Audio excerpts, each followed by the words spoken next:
Hello everyone, you can delete YouTube search history and close it completely with the method in this video. Step 2.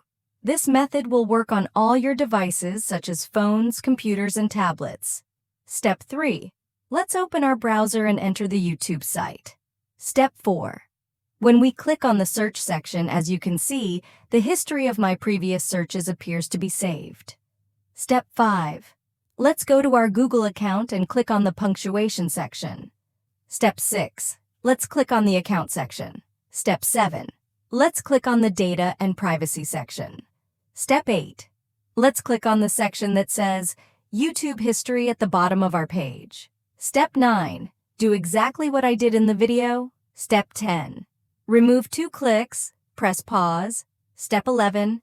Let's click on the Manage History section. All the records searched in the past appear. Step 12. Let's click on the Delete All Time Data button and confirm.